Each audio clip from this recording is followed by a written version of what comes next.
I'm reluctant to share the following two letters concerning a young man who was born in Alleghany County.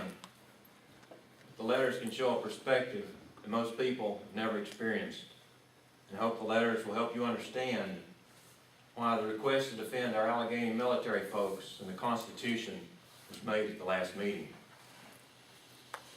Rome, Georgia, March 9, 1945. Dear Miss Andrews, I hope you will accept this letter in the spirit in which it was written. To you I am a total stranger. Perhaps you are wondering why I'm writing to you. It may not seem so strange when I say that your son Claude and I were buddies in the same outfit. I first came to know Claude at Fort Jackson, South Carolina, but it wasn't until he was transferred into the same section, radio section, that I was in, that I got to know him quite well. I liked him for his honesty, sincerity, and his clean way of living. He was one of the finest boys I've ever met in the service. But it wasn't until we came to Ireland that we became quite attached to one another. We went out on passes together, on problems in the field. We made it a point to be on the radio together. After we got to France and went into battle, we were still working together on the radio, or if the telephone lines were shot out and Claude was sent out to make repairs or lay a new line, I asked to go with him and vice versa. It was one night about 2 in the morning when we were on the radio that Claude suggested, and I agreed, that in case anything should happen to either one of us, the other one would write the other's family. And that is the purpose of this letter. I would have written a long time ago, but the censors over there would not allow us to write to a member of the family after he became deceased. It was the duty of the chaplain or the War Department to do so. You may guess it was for security reasons. I was near Claude when he was hit and helped carry him to the battalion aid station, where everything possible that could be done for him by the medical officer and the aid men failed. When they told me he had passed away, I couldn't help but cry. I felt as if I had lost my brother. I left the area the next day where Claude was hit and pushed on. But the memory of that incident is still with me. I myself was wounded in the Hurtgen Forest in Germany on November 28, 1944. I was hit in the leg by shrapnel from a shell burst. I was in different hospitals in Belgium, France, Wales, and England. When my leg wouldn't respond to treatment the way they expected it to, they decided to send me back to the States for treatments. We docked in New York March 3rd, stayed in New York for 3 days. From there, I was sent to Battery General Hospital in Rome, Georgia, where I will be until doctors decide I'm fit again. My home is in Pittsburgh, Pennsylvania. Although my folks didn't come to me in New York, I at least got to talk to Mother by telephone. We have been told that we may expect to get a convalescent furlough soon. I'm just anxiously waiting for that time to come.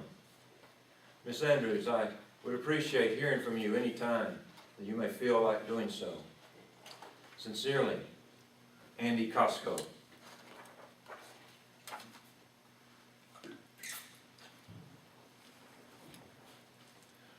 Rome, Georgia, April 6, 1945. Dear Miss Andrews, I would have answered your letter much sooner, only I've been home on a convalescent furlough and just got back last night. Your letter was handed me this morning. In writing to you, I am only carrying out Claude's wish. I know he would have done the same for me under the circumstances. When you say that you have had much sorrow and heartaches in the past year, I can believe that. And I just want to say I'm truly sorry that those things had to happen. I remember the day Claude received your telegram saying his father was seriously ill. He let me read the cablegram. Shortly afterwards, he got the other letter saying that he had died. He let me read that too.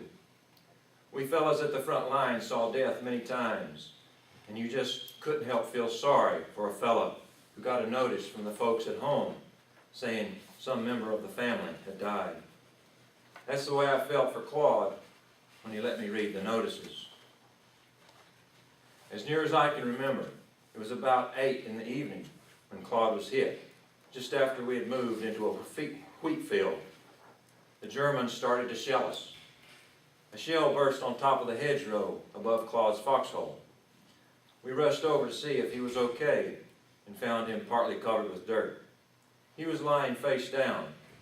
After we got him out, he was still conscious and told us to take it easy because it hurt. Shell fragments had gone into his back. He said, "See about Red." He was another fellow in our section. He didn't say much after that, only to say that he couldn't breathe very well. We called for stretcher bearers and carried him to the aid station. There wasn't anything else I could do. I had to get back to my radio. I was on the radio till the next morning. I went to the aid station the next morning to see about Claude and Red. That's when I found out Claude had died. He lived about 15 minutes after we brought him in. One of the aid men told me he had become unconscious and died that way. There wasn't anything the medics could do for him. He was lying outside the aid station on a stretcher, covered with a blanket. I took one last look at him and walked away. Shortly afterwards, we got orders to push on, and that's the last I saw Claude. I can't say much on how soldiers are buried. I don't even know where Claude was put away. I do know they are all buried in one big cemetery somewhere near where a battle takes place. The graves are marked with a white wooden cross with the soldier's identification on it. The chaplain reads the funeral services as they're being laid to rest. I know about you and your family, having seen some of the pictures Claude showed me. Also pictures of Edith, his girlfriend. Incidentally, I also received a letter from her. If I've made you feel easier in knowing about Claude, then I'll feel better in knowing that I've done so. But please don't take it too much to heart. It won't help matters none. But I know that your prayers will. I am a Catholic myself. I always include him in prayers. I've already had 2 masses said for him. I feel that by prayer I can help him most. I most certainly would appreciate hearing from you again. Will you? Sincerely, Andy Costco. As I said at the last meeting, the executive branch has told the Congress it will get its legal authority to go to war in the United Nations, NATO, or an international body. This puts our Alleghany military personnel at risk of being killed for the interest of a foreign or corporate power. I don't think anyone here would agree with that. The Constitution makes it clear how America goes to war, and it should be followed. If this new reality of ignoring the Constitution is allowed to stand, then what did Claude and his generation fight and die for? Today, the very things they fought to destroy are being imposed on the American people. If this is not challenged and changed, then Claude and all the other brave men and women who have died will have died in vain, and we will have shown ourselves unworthy of their sacrifice. Freedom is never free. If it is ignored or taken for granted, it will soon wither and die. And evil men who only seek domination over the world will then bring death and destruction to America. In the book, The Final Days, by Bob Woodward and Carl Bernstein, on page 208, you get an idea of how these men think. Quoting from the book. In Haig's presence, Kissinger referred pointedly to military men as dumb, stupid animals to be used as pawns for foreign policy. Kissinger referred to military men as dumb, stupid animals to be used as pawns for foreign policy. What I've asked you to do is a small thing. It involves writing a letter and mailing it to several people. Will it change things? Only God knows. But at least you will be doing something. If everyone who cares about the Republic would do something to defend the Constitution, no matter how small, all those small things could add up to something big. I will close with a quote from Edmund Burke.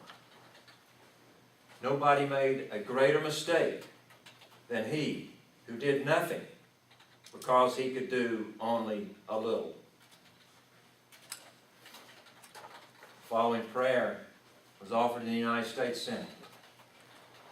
O Lord, our God, in the face of life's mysteries and its vast imponderables, give us faith to believe that Thou makest all things to work together for good to them that love Thee. Strengthen our conviction that Thy hand is upon us, to lead us, and to use us in working out Thy purposes in the world. Even though we may not see the distant scene, let us be willing to take one step at a time and trust Thee for the rest. Through Jesus Christ, amen. Anyone else?